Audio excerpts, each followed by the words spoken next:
우리나라 사법에 대한 다양한 이야기 논리적으로 해보겠습니다. 시선집중 연장방송 사법논담. 아, 오해하지 마세요. 사법농단 아니고 사법논담이에요. 네, 사법논담을 꾸며주시는 두 분 소개해드리겠습니다. 박지훈 변호사 모셨고요. 네, 안녕하세요. 박지훈입니다. 천하람 변호사 모셨습니다. 어서 오세요. 전남 순천에 가고 싶은 천하람입니다. 아, 못 가고 있습니까? 요새 요즘? 캠프 일을 하느라 이제 굉장히 많이 끝났잖아. 못 갔죠. 예? 이제 끝났잖아요. 아, 시작하자마자 또 그 얘기를 하게 됐네요. 아, 그러니까 오늘은 좀 그 신상 발언부터 시작을 하겠습니다. 먼저 천하람 변호사. 그렇지 않아도 장재인님이 시작도 하기 전에 천하람 변호사님 그럼 이제 어디 가요? 라고 이 이야기가 왜 나왔는지 혹시 떠악해 하시는 분들이 계실까 봐 잠깐 설명 말씀드리면 간밤에 최재형 후보께서 선언을 했습니다. 캠프를 해체하고 1인 선거운동에 들어가겠다. 이렇게 선언을 했는데요. 네. 졸지에 해고를 당하셨습니다.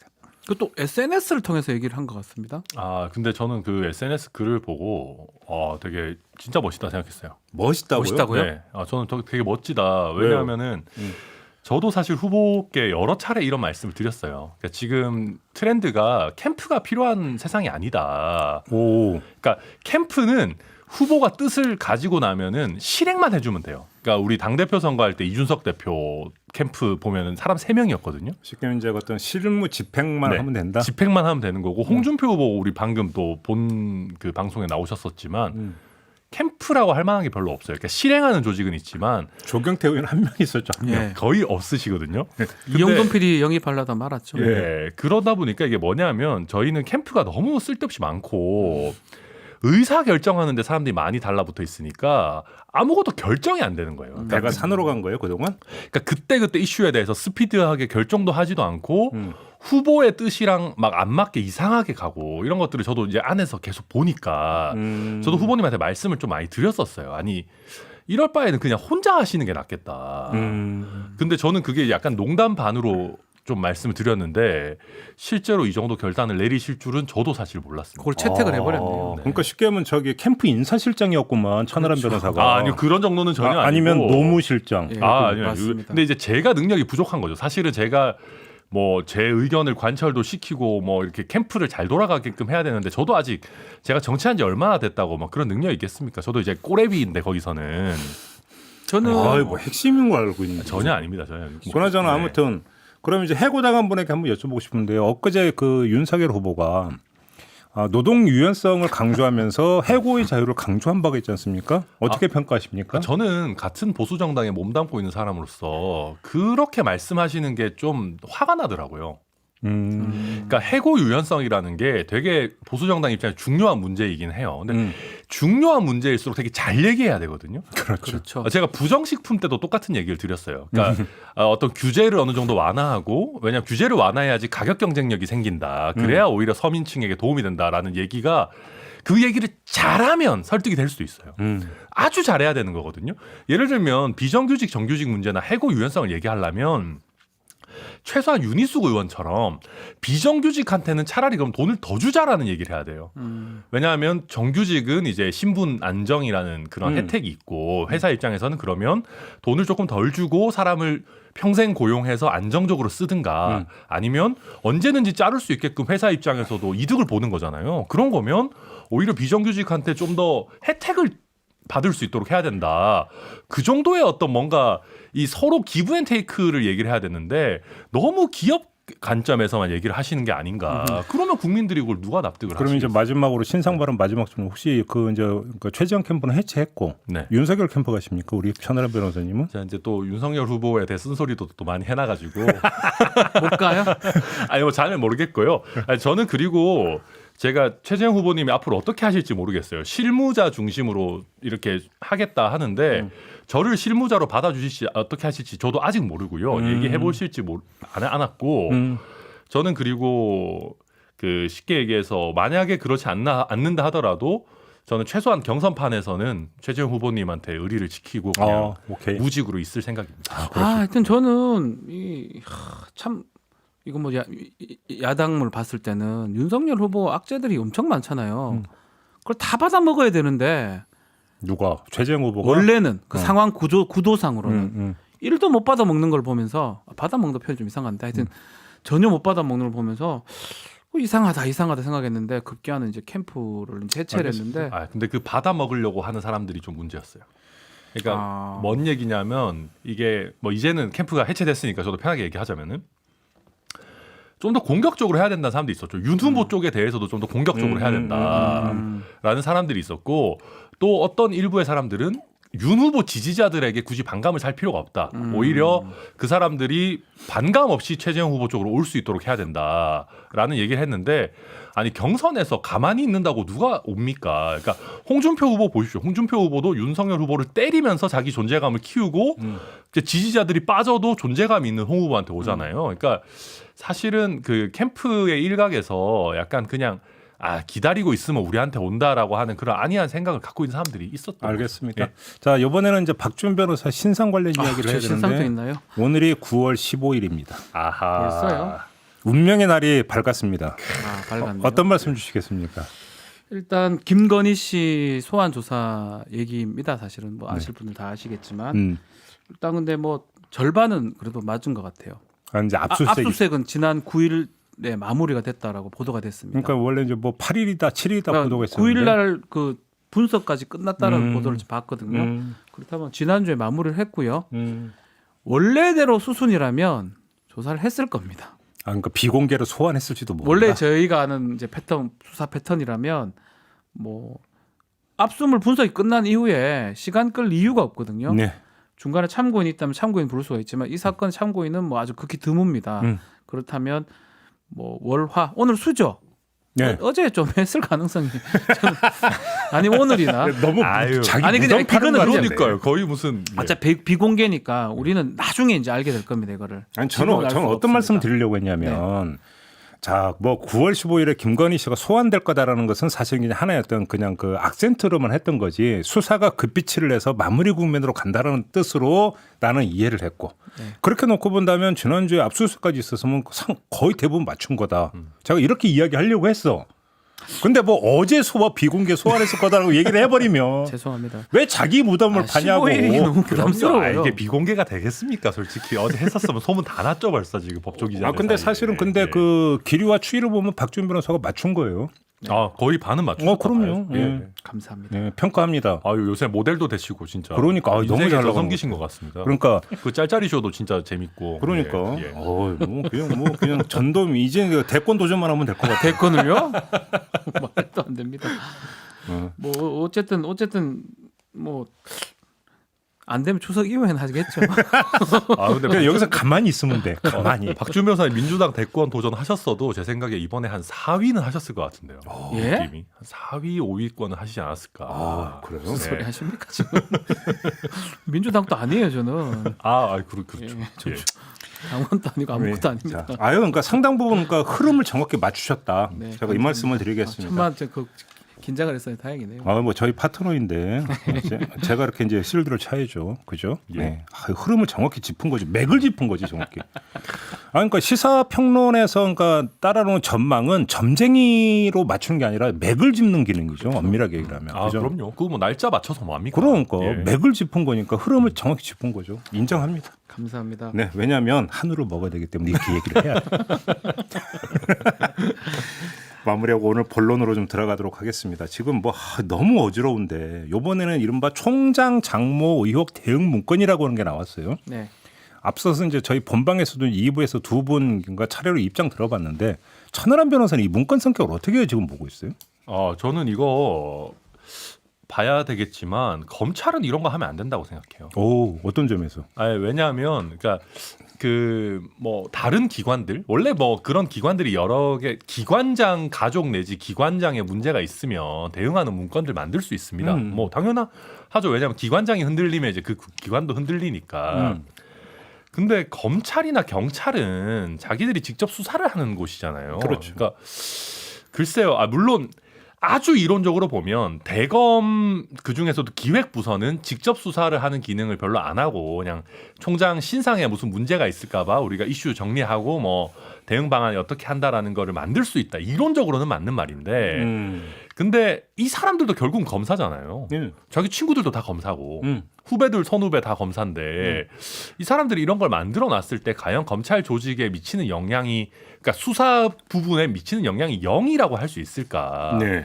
그러니까 저는 그런 면에서는 글쎄요. 뭐 기존에도 이런 걸 만들었는지 어땠는지는 저도 잘 모르겠습니다만은 수사기관에서 이런 거를 만드는 거는 특히 총장의 개인사에 대해서 이거는 총장이 자기 돈 내가지고 어디 법무법인에다가 의견을 받아야 되는 부분이지 네. 자기 밑에 있는 검찰 부하들한테 시킬 일은 아닌 것 같다라는 생각이 많이 물론 이제 뭐 그 윤석열 캠프의 이제 그 공식 해명은 총장 윤석열 당시 총장은 보고받은 바도 없고 지시한 바도 없다. 뭐 이게 이제 공식 그럴 입장이긴 수는 합니다만. 있긴 그럴 수가 있겠지만. 있다고요? 아니 뭐 과잉 충성했을 수는 있겠죠. 뭐 문건이 예컨대. 이제 일단은 만약에 총장한테 보고를 하지 않을 것 같으면 이렇게 작성을 하지 않아요. 지들끼리 돌려볼 것 같으면 아니면 뭐 딴 데 줄 것 같으면 이렇게 아주 공식적인 문건으로 작성하지 않거든요. 우리 그냥 소위 말하는 기사 검색에서 그냥 쫙 그 붙이면 되죠. 조합만 하면 된다. 예, 근데 이거 지금이 보면 보고하기 위해서 보고하는 이유가 뭡니까? 이건 뭐 킥스 뭐 조회까지 다 했다. 그렇죠. 다 조회를 한 다음에 형사사법 시스템 조회해서 개인 신상까지 다 확인해서 보고를 하는 거는 사실은 총장이 님 보십시오. 요거 요렇게 대처하겠습니다. 대처하는 방법 요리 있습니다. 알리는 차원에서 한 거거든요. 그러니까 저도 그렇게 해서 그래서 그러세요? 되게 의문이었던 게 이게 이런 걸 할 필요가 있냐는 거예요. 무슨 얘기냐면 그 윤석열 총장한테도 뭐 당시에 여러 질문들이 들어오겠지만 굳이 답변할 필요가 없는 상황이거든요. 그러니까 아니 그러니까 모범답은 얘기했잖아요. 그러니까 이거는 그러니까 대검 입장에서 그렇죠. 대검 입장에서. 이거는 총장의 개인사이기 때문에 그러니까요. 저희가 밝힐 사항. 그러니까 대기업 그러니까 사주가 뭐 그러니까 사고 치면 대기업 홍보실에서 상상하는 멘트가 그거잖아요. 이건 기업과 관련 없는 개인 문제이기 그렇죠. 때문에 저희는 입장이 없습니다. 더더군다나 이게 뭐 모범답안이잖아요. 기억하시겠지만 추미애 장관이 수사지휘권을 행사를 했습니다. 본인 건이나 가족권 관련해서 가만히 있으라고. 가만히 있어야죠. 말 그대로 아이고 할락하더라도 저 법무부 장관이 수사지휘권 행사해서 못 하겠는데요 하면 그만인 거거든요. 제가 봐도 그러니까 근데 이걸 한다는 게 말이 안 되는 거죠. 그러니까 수사지휘권의 뭐 그 당부 이런 걸 떠나서 개인 사건 예를 들면 이게 검찰 조직을 위해서 뭐 하다가 발생한 사건이다. 왜냐면 타 기관과의 뭐 권한 분쟁이 있어가지고 뭔가 문제가 생겼다. 이런 거면 조직 차원에서 대응을 해야죠. 근데 개인 사건에 대해서 이렇게까지 하는 거는 그러니까 몰랐다고 해도 과잉 충성이고 네. 이거를 만약에 총장한테 보고해가지고 막 아유 총장님 이거 이렇게 대응하십시오라고 했다면 저도 이거는 이 문건 굉장히 자체가 부적절하다고 봅니다. 지들끼리 보고 돌려보려고 한 것도 아니고요. 보고서 양식이었고 총장한테 보고 문건으로 저는 판단하고 있고요. 네. 그렇다면 지시를 받았다는 것으로 봐야 될 것 같고요. 예. 지시가 아니다 하더라도 보고했을 거예요. 야, 이거 문건을 좀 만들려고 하는데 어떻습니까? 하면 만들지 마라 하는 게 아니고 가만히 있던가 만들어라 했을 가능성이 있다고 좀 봐야 되고 만약에 정말 필요하다면 구두로 하면 돼요. 정말 필요하다면 그럼 남지도 않잖아요. 총장님 그 도천동 사건은 이렇게 막아야 될 것 같고요. 쥐들끼리 앉아서 뭐 밥 먹으면서 얘기하는 거는 상관이 근데 뭐 없겠죠. 대응 전력은 기술이 안 돼 있다는 거잖아요. 근데 그건 또 요건만 발견됐으니 그렇죠. 더 있을 수는 뭐 알 또 길이 다른 없는 문건이 거죠. 있을 수도 알 수도 없죠. 거기서 얼마나 많은 문건을 생산할 건데요. 이것에 문제가 있는데 저는 고발도 마찬가지지만 더 많을 것 같다는 생각이 들어서 무섭습니다. 솔직히 말해서. 근데 이제 그런 건 있을 것 같아요. 그러니까 검찰 조직 입장에서 제가 굳이 윤석열 후보 캠프 쪽 얘기를 뭐 들어보고 최대한 이해를 해보자면 검찰은 검찰총장보다 큰 조직입니다. 그러니까 우리 윤석열 후보가 검찰을 사유화한다라고 하지만 검찰은 검찰 자체의 조직 논리가 또 있어요. 그러니까 총장이라는 건 2년마다 갈리는 거지만 네. 검찰 조직은 계속 가는 거잖아요. 그럼요. 그럼 이 기획을 하는 검사들도 검찰총장한테 어떤 리스크가 있는지를 조직을 보호하는 차원에서 정리를 했을 수는 있어요. 그러니까 이게 그래요? 대응 방안 뭐 이런 문제가 아니라 검찰총장의 리스크가 검찰 조직의 리스크가 되는 걸 막기 위해서 어떤 식의 일들이 벌어지고 있고 리스크가 뭔지를 뭐 정리해놨을 수는 있는데 이것도 다 사실은 가정의 영역인 거고 그렇죠. 말 그대로 이거는 이렇게 만들어 놓고 또 구두상으로는 아유 총장님 이거 이렇게 대응하십시오 했을지도 모르는 거고 근데 윤석열 후보 캠프에서 공식적으로 윤 후보는 이거에 대해 지시하거나 보고받은 바가 없다라고 하고 있기 때문에 뭐 제가 윤석열 캠프가 아닌 하도 차원에서 모른대요, 뭐. 그거에 대해 반하는 얘기를 하기는 뭐 일단은 그렇죠. 천하람 변호사님 이렇게 말한 것 중에 전 중요한 내용이 하나 있는 것 같긴 해요. 결국은 이 문건을 만들었다는 거는 가장 궁극적 문제가 예를 듭니다. 국세청장이 이제 이런 일이 생긴 거예요. 가족이 뭐 도박 뭐 나쁜 짓 많이 하고 처가 나쁜 짓 세금 많이 하고 포탈하고 만약에. 포탈하고 뭐 생겼다 그러면 약간은 이해 뭐 해소도 안 되겠지만 이해는 할 수 있습니다. 근데 검찰은 수사 기소를 다 하는 그 독점하고 있는 조직이거든요. 이게 보고를 한다는 건 곧 그 밑에 다른 부서에서 이거 수사하게 되면 영향을 끼칠 수가 있어요. 그리고 또 아니나 다를까 김건희 씨 사건이든 장모 사건이든 다 어떤 식으로든지 윤우진 사건이든 무마가 많이 된 정황들이 많이 보이거든요. 자 여기서 그럼 제가 하나 그러니까 질문을 드려볼게요. 그러니까 뭐냐면 형사사법시에서는 킥스 조회를 해서 네. 그 일반인이라면 알 수 없는 내용까지 조회를 해서 문서 내용에 담았다고 하잖아요. 그러면 킥스의 조회에서 정보를 추출하는 행위는 수사 목적 이외의 다른 용도로 할 수 있는 겁니까 없는 겁니까? 하면 안 되는 저는 안 된다고 알고 걸로 있습니다. 저도 생각되는데요. 근데 지금 어제 네. 윤석열 캠프에서의 해명에 따르면 이게 뭐 이제 그 국회 질의에 대한 답변이나 뭐 그런 언론 용도로는 쓸 언론 수 있죠. 의혹 보도 용도로 했을 뭐 이건 해석이죠. 윤석열 네. 캠프 해석인데 윤석열 캠프의 해석을 그대로 받아들인다더러 그거는 수사 목적은 아니잖아요. 아 근데 이제 킥스라는 게 말 그대로 정보 시스템이니까 공적인 업무의 일환으로 쓰려면 쓸 수는 있는 거죠. 그렇게 본다. 근데 네. 이제 문제는 뭐 장모 의혹과 관련한 게 공적인 업무에는 들어가지 아니기도 않는다. 하고요. 그러니까요. 이제 그게 굳이 거기에 있는 거를 찾아가지고 그게 나와 있단 말이에요. 사건 공소장이나 이게 다 나와 있어요. 판결문 같은 게. 네. 지금 그거 보고 지금 썼다는 거잖아요. 아니 그 만약 필요하다면 언론 보도나 이런 거 보고 하든지 그거 자체가 지금 문제가 되는 거죠, 당연히. 오케이, 알겠습니다. 근데 아까 이제 그 김용남 전 의원 인터뷰 과정에서 김용남 전 의원이 제기한 건 이걸로 확실해졌다. 뭐가 정권 차원의 경선 공작이 있음을 확인했다. 이런 뭔 소리? 취지의 난 주장. 그게 자체 이해가 안 되면 그럼 벌써 했겠죠. 그러니까 무슨 이야기냐면 네. 아 이런 걸 흘리는 거가 아니 예. 이게 출처가 어디에서 나오겠냐. 또 똑같은 이게 방법이에요. 검찰에서 흘리지 않고서는 이게 어떻게 입수돼서 보도될 수 있는 거냐 이 얘기잖아요. 저는 그것 말이 자기들 그쪽에서 나오면 다 괜찮고 여기 불리한 거 나오면 다 정권에서 뭘 그럼 할 것 같으면 벌써 하죠. 뭐 지금 합니까? 아니 근데 예를 들어서 이제 그게 검찰이 흘렸을 가능성을 그렇다고 아예 배제할 수는 없잖아요. 사실은. 그렇겠지만 아니, 뭐. 지금 말하면 또 공작을 얘기하는 거거든요. 그렇죠. 공작적 정치 같은 방법을 썼다. 뭐 박지원 제보 사주했던 것처럼 좀 상식에 맞다는 얘기를 해야 될 것 같고 오히려 여 사안에 대해서만 얘기를 하는 게 맞는 것 같아요. 저도 뭐 똑같은 대응 방식인데 식상해요 이제는 국민들 다 알아요 이제 그렇게 해봤자. 저도 이 프레임 싸움 이런 거가 솔직히 좀 저도 보고 있고 참여도 하고 있죠. 저도 지금 요새 방송인 거의 다 돼가지고 참여도 하고 있지만 좀 짜증나요. 그러니까 무슨 얘기냐면 그러니까 저는 솔직히 이거 양비론 이런 거 하면 안 되지만 여야 모두 잘못이라고 생각합니다. 예컨대 자 봅시다. 우리가 윤석열 고발 사주 의혹이라고 하잖아요. 뭐 여당에서도 엄청 공격하고 있죠. 윤석열 이거 뭐 완전 뭐 검찰 사유화해가지고 막 국정농단 아니냐 막 하고 있는데 지금까지 윤석열이 고발 사주에 관여했다라는 직접적인 증거는 한 톨도 없어요. 솔직히 말해서 다 합리적인 의심이라고 얘기하는 거지 한 톨도 없는데 그 똑같은 논리라면 야당이 옛날에 김경수 드루킹일 때 왜 문재인 대통령 이거 문재인 대통령의 드루킹이다라고 얘기했던 거랑 솔직히 비슷한 구조예요.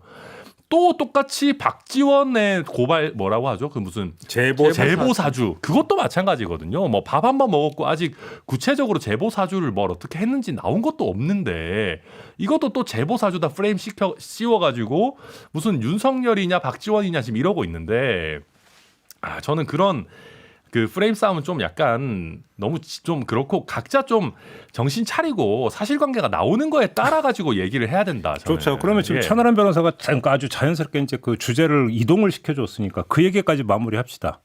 박지원 국정원장 문제를 계속 제기하는 윤석열 캠프의 이런 어떤 전략을 어떻게 평가하십니까? 지금 천하람 변호사 짜증난다고 안타까워요. 했고 안타까워요.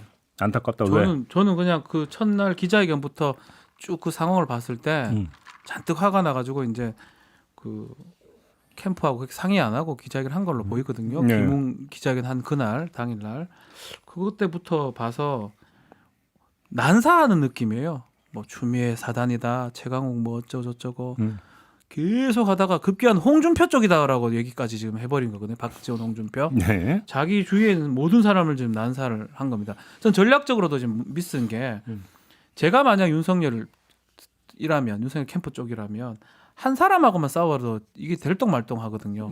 여러 명하고 다 싸우는 국면이 돼버린 것 같아요. 그래서 한편으로는 상당히 많이 힘들구나. 뭐 전략 짜고 할 것도 없는 거구나. 전략이 없기 때문에 그게 막 난사하는 날리는 거다? 거예요. 이렇게 막 보시는 하고 겁니까? 싶은 말 캠프에 한 명씩 다 던지는 거예요. 박지원 뭐 문제된 거 아닌가? 홍준표 했대요. 그 얘기해.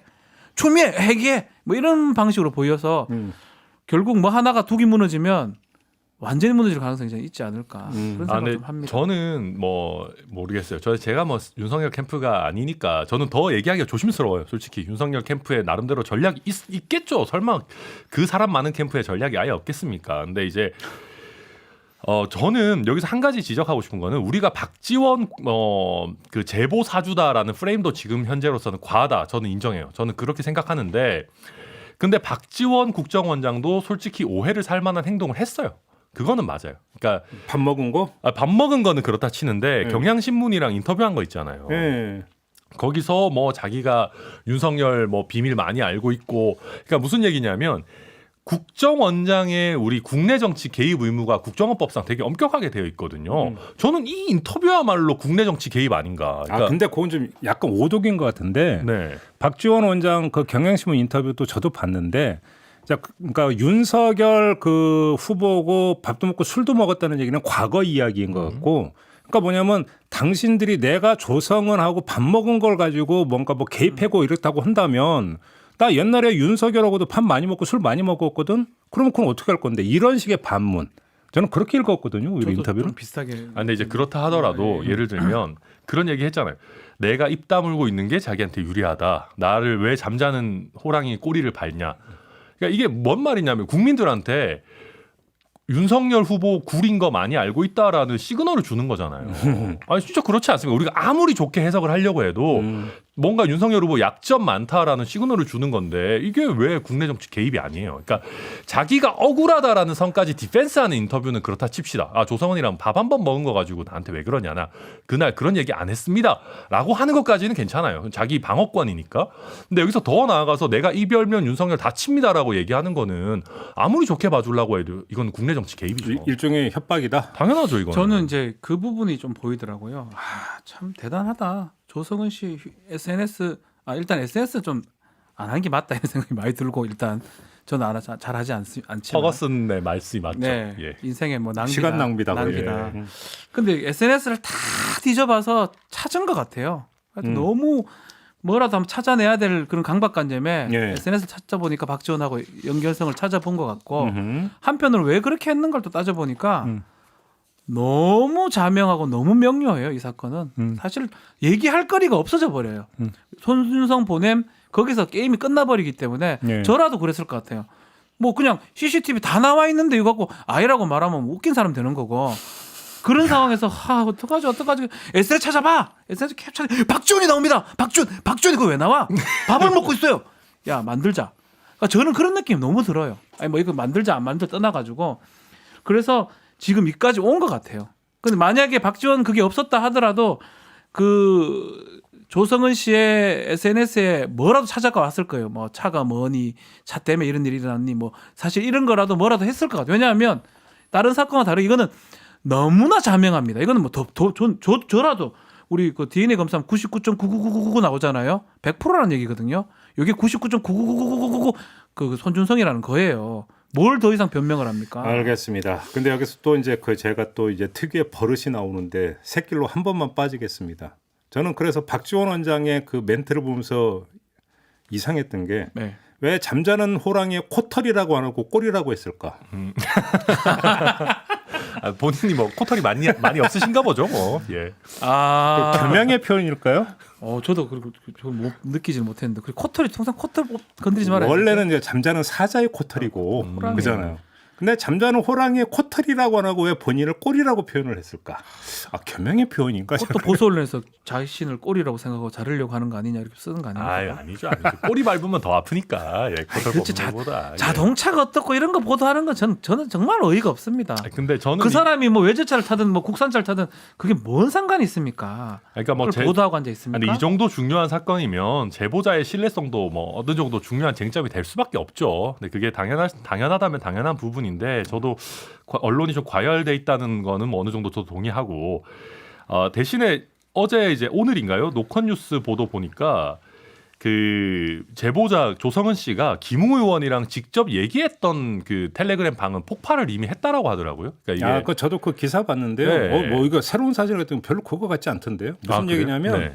제보하고 다 한 다음에 음. 그 방을 없애버렸고 그리고 나서 그러면 이제 그게 어떻게 이게 파일이 살아있느냐 이게 이제 궁금한데 파일을 또 백업 보관하는 계정으로. 네네. 또 대화방을 따로 운영을 했다 해서 이제 그런 거기 때문에 그거는 뭐 충분히 그럴 수도 있겠다라는 생각을 했는데요. 저 뭐 같은 경우. 김웅 의원이 자기를 특정하는 게 싫었다. 뭐 저는 이런 그래서 취지죠. 기사를 처음 보면 애당초 김웅 의원하고 대화방이 없었던 것처럼 그러니까 저는 처음에 딱 기사 제목 보고 이거 뭐야? 아 그런 거는 아니죠. 그게 해서 보니까 그런 그게 뜻이 아니라 아니죠. 예. 그 뒤에 그거를 그러니까 이제 김웅 의원의 표현을 빌면 폭파했다 이런 기사더라고요. 근데 이게 저는 약간 그래서 우리가 그러니까 물론 각자 진영이나 뭐 생각하시는 거에 따라서 또 사실도 유리한 것만 취사 선택하는 부분들이 분명히 있으니까 그러니까 저는 조금 더 우리가 너무 이렇게 하지 말고 좀 아무튼 너무 앞서 나가지는 말았으면 좋겠어요. 알겠습니다. 예. 근데 저는 이 본질적인 얘기를 자꾸 안 하니까 그게 답답합니다. 그러니까 이제 이 두 분이 이제 답답해하고 짜증이 난다라는 게 왜 팩트 싸움을 안 하고 프레임 싸움하냐 이거잖아요. 네, 그렇습니다. 판단은. 거기는 또 다 이유가 있죠. 저거는 좀 나중에 이제 청기누설용이니까 그건 킵해놓도록 하고 관련해서 하나만 더 짚죠. 어제 청기누설에서 잠깐은 사실은 얘기를 했잖아요. 제3의 검사, 제3의 네. 인물 이야기를 했는데 한 신문이 또 보도하기를 대검 감찰부에서 이 보고서 문제의 보고서의 작성자인 제3의 인물을 찾아냈다. 이런 기사를 또 내놨어요. 네. 근데 이제 그래서 뭔가 했더니 이제 그 다음에 상술이 없어. 그게 다야. 그렇기 때문에 일단 이 보도의 내용은 좀 확인이 필요한 부분이긴 하지만 실제로 우리가 여기서 한번 또 이런 합리적 의심을 한번 해볼 수 있죠. 수사정보 정책관이라면 되게 높은 자리잖아요. 높은 자리죠. 차장검사급이잖아요. 차장검사급. 그잖아요. 예. 근데 차장검사께서 몸소 페이스북 이런 게 쫓아다니면서 다 그거를 찾아보고 다운받고 이렇게 했을까? 그죠? 아닐 가능성이 누구를 없죠. 시켰을 가능성이 있는 것 아니냐라는 그러니까 이 의심은 충분히 해볼 수 있는 건데 본인이 뭐 할 것 같으면 혼자서 아 근데 그런 거면은 저는 진짜 이 사람 그 굉장히 바보 같은 사람이죠. 그러니까요. 예. 그래서 결국은 제3의 인물이 나올 가능성이 있는 거 아니냐. 저도 계속 이제 그걸 봤거든요. 그리고 이제 처음에는 이제 왜 이게 제3의 인물이 자꾸 썼나 제가 고민했던 거는 직권남용죄 적용시키려고 한 거 아니냐라고 했는데 그렇다고 하더라도 왜냐하면 공수처는 직권남용죄를 할 수가 있거든요. 관련 사건하고. 그렇죠. 그래서 직권남용 되려면 직권을 남용해서 부하한테 의무 없는 일을 시켜야 되니까 손준성 플러스 알파 부하가 한 명 있어야 됩니다. 검사가. 뭐 그런 구조라고 생각했는데 암만 그렇다 해도 없는 걸 만들 수가 없습니다. 그래서 여러 가지 정황을 봤을 때는 본인이 하지 않고 본인이 누구한테 시켰고 그 정황 증거는 있는 것 같아요. 그러니까- 없는 상황에서는 영장에 쓰지를 못합니다. 그러니까 문제는 그 제3의 인물이 검사냐 아니면 이제 그 검찰 직원 수사관이냐 이 문제가 있을 것 같은데 제가 볼 때는 수사관일 가능성도 배제할 수 없을 거라고 그렇죠, 생각을 그렇죠. 하고요. 예. 만약에 정말로 실무 집행을 했던 제3의 인물이 있다면 뭐 대검이든 공수처든 그렇죠. 그 사람만 그 누군지만 특정을 한다면 수사는 상당히 진척을 볼 수도 있는 거 아니겠어요? 그래서 제가 그거 나오면은 뭐 진짜 엄청 진척이 많이 그래서 되는 자꾸 거죠. 우리가 만약에 진짜 나온다면. 눈에 띄는 예. 뭐 유의미한 뭐 어떤 진척이라든지 그게 이쪽 부분이 아닌가 자꾸 싶어요. 그래서 제가 자꾸 그냥 의심이 드는 게 공수처가 저렇게 빨랐던 적이 있나? 공수처 만들어진 지 얼마 안 됐지만 야 이틀 만에 저걸 치고 들어가? 그리고 박범계 장관 뭐 답변도 그렇고 그러니까 그거 다 포인트를 찾아보면 이 제3의 검사 이 부분 아닌가 싶어요. 제3의 수사관 검사 이 사람에 관련된 증거. 또 이 사람은 이해관계가 적어요. 직원이거든요. 그리고 또 하나 여기서 그러니까 중요한 아까 이제 우리가 그 세계일보가 보도했던 그러니까 총장 장모 의혹 대응 문건이라고 하는 것. 자, 이게 왜 이 시점에 갑자기 나왔을까? 다시 말해서 이게 이제 무슨 공작 차원이냐 이런 걸 떠나서 제가 궁금한 부분은 어떻게 찾아냈을까? 그렇죠. 이건 왜- 사실 내부 고발자가 없으면 나오기 어려운 그러니까 왜 하필 예. 이 시점에 이게 나왔을까? 어떻게 찾아졌을까? 사실은 이게 궁금한 대목인데 이게 바로 조금 전에 이야기했던 거고 이게 연동이 돼서 지금 바라봐야 되는 문제 아닐까 싶은 생각이 좀 들긴 하더라고요. 네. 그래서 지금 아직까지는 연관성은 없어요. 물론 추정입니다. 이 문건을 수사정보정책관실에서 적었다라고 아직까지 확인된 바는 없습니다. 확인은 안 됐죠. 그렇지만 추측은 할 수 있겠죠. 부서를 암만 생각해봐도 다른 부서에서 이런 고발 그 대응 문건을 작성하기는 좀 어렵거든요. 예컨대 공공수사부에서 이걸 하겠습니까? 네. 아니면 대검 차장 측에서 이걸 하겠습니까? 할 만한 곳이 없어요. 그렇다고 하면 가장 할 만한 곳은 수사정보정책관실이고 또 지금 수사정보정책관실 가장 문제되는 거는 손준성 검사의 고발 사주, 고발 부분이거든요. 지금 아직 연결되는 부분은 없지만 그냥 우리가 조금 약간 이제 여기서부터는 별로 추측하면 안 좋은 건데 추측해 보면 이런 일이 생기니까 안에서 지금 나오는 자료가 아닌가 추측은 할 수가 있겠죠. 그게 아니면 이제 예를 들어서 뭐 윤석열 후보가 지금 이런 의혹들이 많이 나오니까 이때다 싶어서 내놓은 걸 수도 있어요. 예를 들면 뭐 이게 아마 뭐 공작인지 어떤지는 모르겠으나 예를 들면 지난번에 그 이재명 지사 그 관련해서 뭐 강압적인 수사를 했었다라는 KBS 보도 같은 것들도 그러니까 윤석열 후보에 대한 여러 의혹들이 터져 나오니까 사실은 기사 가치가 높아지잖아요. 그건 아니에요. 그건 네. KBS가 취재 경위를 그날 당일 보도에서 다 밝혔어요. 그게 뭐냐면 보도 시점 6개월 전인가 들어가서 본인들이 그걸 포착을 해서 그 이준석 씨, 네. 네. 그 동명이인 이준석 씨. 국민의힘 예. 이준석 대표가 아니라 코마트레이드 대표였던 네. 이준석 씨를 여러 차례 이제 찾아가서 설득을 했고 그래서 취재 과정이 한 6개월 걸렸다고 이야기를 했기 때문에 지금 그 천하람 변호사의 추정은 거기서는 성립이 안 되는 부분. 본인들 떡으로 하더라고. 시기가 좀 묘해서 보도 시점은 네. 그런데 취재 착수 시점과 완전 착수 다르다고. 경위를 보면 이건 검찰 발은 아닌 거죠. 아, 그러니까 제 말은 그러니까 꼭 검찰 발이다라는 것보다, 그러니까 이제 보도하는 그 언론사들도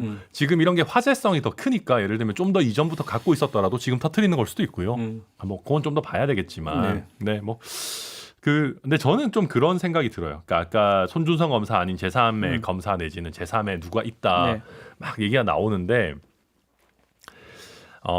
일단 그게 뭐 사실관계가 파악이 돼야 되겠지만 이런 얘기가 자꾸 새어 나오는 게 사실은 그 법무부 장관 쪽이나 대검 쪽에서도 손준성 검사 PC나 그 킥스에서 판결문 열람했을 때 누가 판결을 받는지 이런 부분에 대해서는 뭐 사실 나온 게 없거든요. 아직까지는 안 나왔죠. 근데 지금까지 안 나왔다라고 하면 사실 뭐가 없는 가능성이 높아요. 나왔을 수도 판결문 있죠.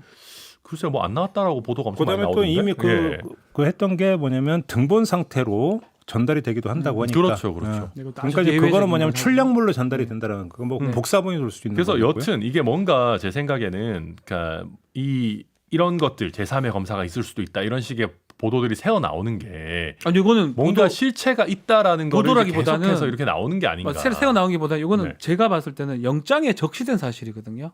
그러니까 압수수색 영장에 지금 있는 거니까 이 부분은 뭐 어떻게 뭐 조작하려고 나오는 것보다는 최소한 직권남용죄 아니면 더 나아가서는 뭔가 뭐 입증될 만한 뭐가 있기 때문에 되는 거 아닌가 저는 근데 그렇게 좀 이게 보는데. 그러면 약간 윤석열 그 후보를 직권남용의 피의자로 쓰기 위해서 이렇게 아니 확실하지 근데 또 않은데 그렇게 쓴 되면 것도 윤석열은 또 빠져나가는 수도 있어요. 왜냐하면 아니에요. 손준성이 부하를 시킨 거고 윤석열이 손준성을 시킨 게 아닌 게 되기 때문에 또 그럴 가능성도 있다고 봐요. 윤석열과 손준성을 직권남용의 공범으로 묶을 수도 그렇게 있죠. 묶으면 이제 예, 가능은 예. 하겠죠. 근데 네. 뭐냐면 그 손준성 검사 영장에 기재된 내용은 손준성이 김웅과 공모하여 그렇죠. 소속 검사에게 보고서 작성을 지시했다, 지시했다. 이렇게 되어 있다는 예. 거죠. 고객 직권남용죄다라는 알겠습니다. 거거든요. 네. 그렇게 하고 하나만 더 짚어보죠. 그 이재명 후보 관련해서 이른바 대장동 개발 사업 특혜 의혹이 불거지지 않았습니까? 너무 복잡해가지고 저는 솔직히 뭐 잘 이해가 안. 좀 정리 좀 해줘봐요. 어떻게 일단은 되나? 제가 이해한 바로만 얘기를 드릴게요. 네. 일단 참여연대 그 김경률 회계사가 문제 제기하고 조선일보에서 보도를 지금은 참여연대 소속은 아니고 아니요. 출신. 참여연대에서 나온 네. 김경률 회계사가 이제 보도한 건데 이 대장동이라고 남판교라고 해요. 남판교. 저희 대장동이 되게 이슈였어요 한동안. 저희 집 예. 근처인데 이제 성남시장 할 때 이거 개발하면서 예. 이 당시에 이 뭐 사업 같은 걸 모으면서 많은 사람들이 좀 뭐 저는 이상해요. 하천대유라는 뭐 이름도 좀 이상한데 이 회사가 이 사업 시행을 하면서 나중에 자본금이 상당히 뭐 5천만 원 정도밖에 안 되는데 이 사업에 그 주체로 선정이 되면서 나중에 배당금 등 이익을 몇백억대, 500억 이상을 받았고 그 사람이 이재명 지사하고 연관성이 있는 사람이다. 그래서 이익을 주려고 한 거 아니냐라고 하는 게 이 의혹의 주된 내용입니다. 네, 저도 조금만 더 내용을 보태자면은, 그러니까 이 내용이 이런 특혜가 아니냐라는 게 왜 얘기가 나오냐면 이게 지금 보면 원래 이런 사업은 하이 리스크 하이 리턴인 게 당연히 맞죠. 고위험 뭐 이제 뭐 고수익인데 지금 보면 성남도시개발공사가 대부분의 땅 매입하는 작업을 했어요. 그러니까 우리 이런 뭐 개발 사업에서는 땅 매입 리스크가 뭐 제일 크죠. 그게 제일 돈이 많이 들어가는 일이니까. 근데 이제 그걸 성남도시개발공사가 많이 해줬는데 실제 수익 배당금이나 뭐 지분 구조 이런 걸 봤을 때는 별다른 리스크도 지지 않은 그 민간 사업자 쪽에다가 지나친 이득을 줬더라. 근데 이게 그 전 두 가지 의미가 있다고 봐요. 이게 법률적인 리스크가 있을 수도 있고, 두 번째는 저는 법률적인 거는 좀 더 앞으로 봐야 되니까 뭐 이건 좀 봐야 되고, 한 가지는 저는 이재명 지사한테 정치적인 어떤 마이너스도 있다고 봐요.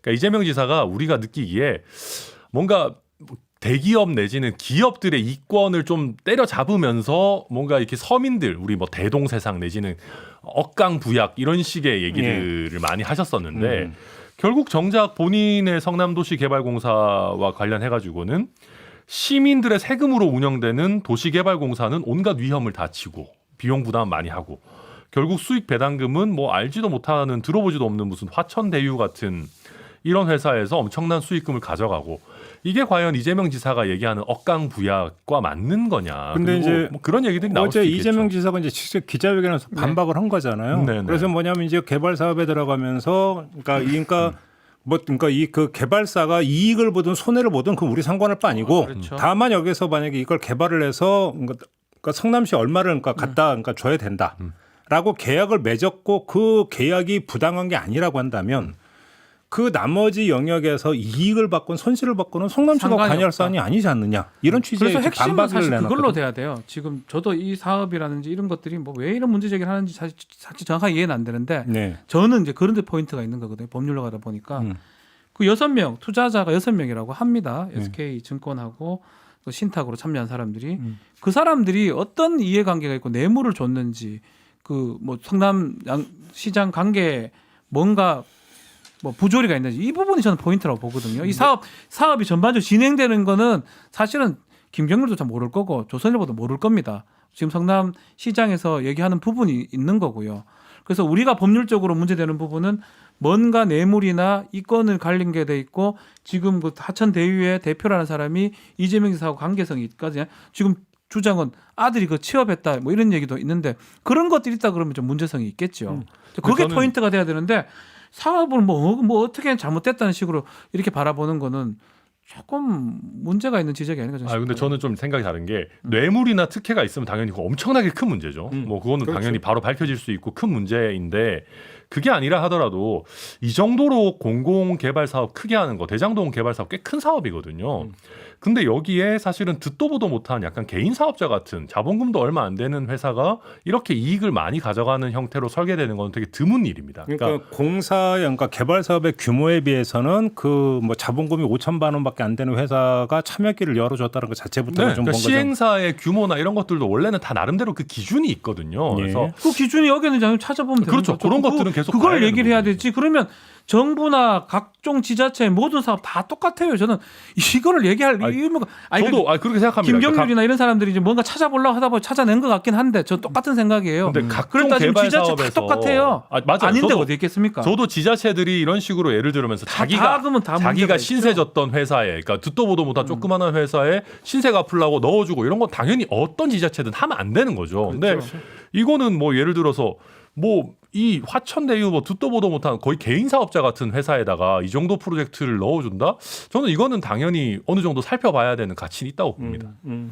하여튼 뭐 만약 이게 이제 뭐 된다 그러면 사실은 국가나 정부나 뭐 지자체에서 하는 사업 중에 약간이라도 뭔가 내가 생각할 때 이상하다 싶으면 다 문제 제기가 가능한 그러니까 거예요. 예를 들어서 이제 지금 제기된 의혹과 어제 이재명 지사의 반박을 종합을 하면 이런, 그러니까 두 갈래로 좀 볼 수 있을 것 같아요. 하나는 예를 들어서 우리가 이제 어떤 민자도로나 민자고속도로 네.